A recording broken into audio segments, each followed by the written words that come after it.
स्वागत है आप सभी लोगों का हमारे चैनल ज्ञान गुरुकुल पर। यूपी टेलेट फर्स्ट सेमेस्टर सीडीपी की क्लास है। आज हम लोग पढ़ेंगे चैप्टर 4 बाल विकास को प्रभावित करने वाले कारक। 3 क्लास हम लोग पढ़ चुके हैं, आज चौथा पढ़ेंगे। ज्ञान गुरुकुल चैनल पे आप सभी लोगों को यूपी टेलेट की सारी क्लासेस फ्री मिल रही हैं। आप लोग चैनल को सब्सक्राइब कर लीजिए और नोटिफिकेशन को ऑन कर लीजिए ताकि समय से आप सभी लोगों को क्लास मिल सके। बाल विकास को प्रभावित करने वाले कारक। बाल विकास एक जटिल एवं सतत प्रक्रिया है।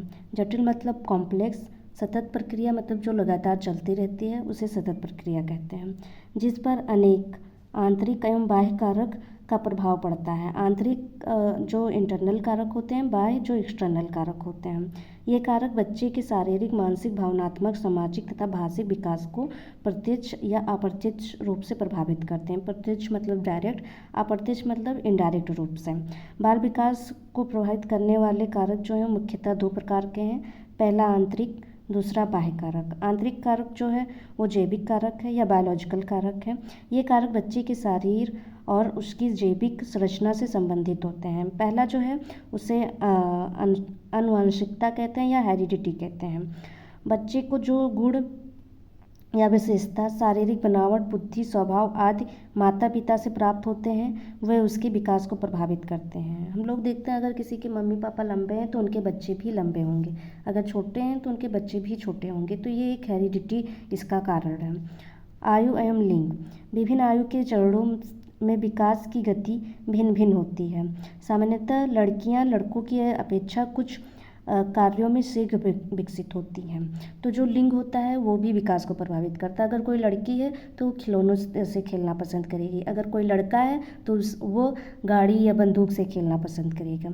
और आयु की बात करें तो आयु के अनुसार भी विकास होता है। अगर बच्चा शिशुअवस्था में रहता है तो अगर जन्म से लेकर 6 महीने तक उसका विकास जो होता है, शारीरिक विकास, वो बहुत तेज़ी के साथ होता है। लेकिन जब बाल अवस्था में पहुंचता है तो थोड़ा सा स्थिर हो जाता है। उसके बाद किशोरावस्था में बहुत रैपिड चेंज होता है।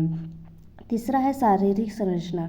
बच्चे की शारीरिक बनावट, अंगों की संरचना, स्वास्थ्य की स्थिति इत्यादि उसके विकास को प्रभावित करती है। बुद्धि का स्तर सीखने, समझने, तर्क करने और समस्याओं को सुलझाने की क्षमता को निर्धारित करता है, जो विकास को दिशा देती है।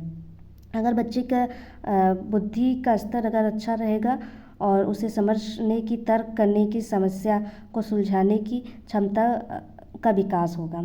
अगर कोई किसी बच्चे की अगर बुद्धि अच्छा है तो वो अपने व्यवसाय में भी अच्छा हो सकता है।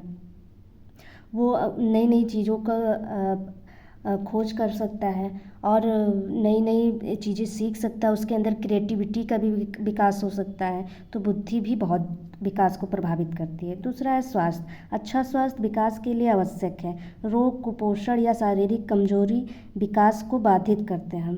अगर किसी बच्चे का स्वास्थ्य अच्छा है तो उसका मेंटल हेल्थ भी अच्छा होगा, उसकी शारीरिक वृद्धि भी अच्छी होगी। इसीलिए स्वास्थ्य भी बहुत ज़रूरी है विकास के लिए।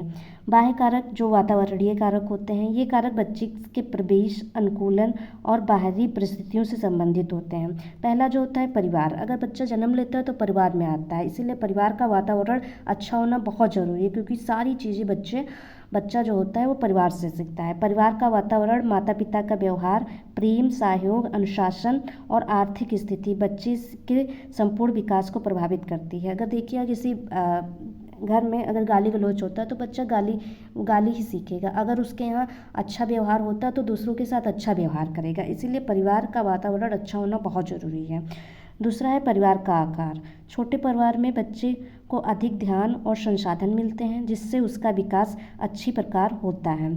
दूसरा है सामाजिक वातावरण। समाज की परंपराएं, रीति रिवाज, मान्यताएं, भाषा, संस्कृति आदि बच्चे के सामाजिक एवं नैतिक विकास को प्रभावित करती हैं। आप लोग देखिए, अगर बच्चा जिस एरिया में रहेगा वही भाषा सीखेगा। अगर कन्नड़ में कन्नड़ सीखेगा, हिंदी भाषा इलाके में हिंदी सीखेगा, तो समाज का भी बहुत बड़ा प्रभाव पड़ता है। दूसरा है आर्थिक स्थिति का सीधा प्रभाव पोषण, शिक्षा, स्वास्थ्य, सुविधा और जीवन स्तर पर पड़ता है, जो विकास को प्रभावित करते हैं। अगर आर्थिक स्थिति अच्छी होगी पेरेंट्स की, तो बच्चे को अच्छी से अच्छी शिक्षा देंगे और भोजन देंगे, जिससे उसकी शारीरिक वृद्धि अच्छी होगी। तो इससे आर्थिक स्थिति भी बहुत अच्छी होना बहुत ज़रूरी है। शैक्षिक वातावरण, विद्यालय शिक्षण विधियाँ, शिक्षक, पाठ्यक्रम तथा शैक्षिक संसाधन बच्चे के बौद्धिक एवं भाषी विकास में महत्वपूर्ण भूमिका निभाते हैं। अगर टीचर अच्छी विधियाँ शिक्षण की यूज करेंगे और टीएलएम बच्चों को देंगे तो वो जल्दी सीख पाएंगे। दूसरा है भौतिक वातावरण, घर, विद्यालय, खेल मैदान, जलवायु, स्वच्छता, प्रकाश,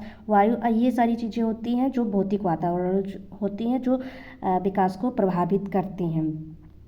तो ये सारी चीज़ें आज हम लोग पढ़ चुके हैं जो विकास को प्रभावित करने वाली कारक हैं। अब हम 5वां चैप्टर नेक्स्ट क्लास में पढ़ेंगे। आप लोग देख दे रहे हैं यूपी डीएलएड की सारी क्लासेस, ये ज्ञान गुरुकुल चैनल पे आप सभी लोगों को फ्री मिलती हैं। आप लोग चैनल को सब्सक्राइब कर लीजिए, नोटिफिकेशन ऑन रखिए ताकि आप लोगों को सारी क्लासेस सही समय पर मिल सके। धन्यवाद।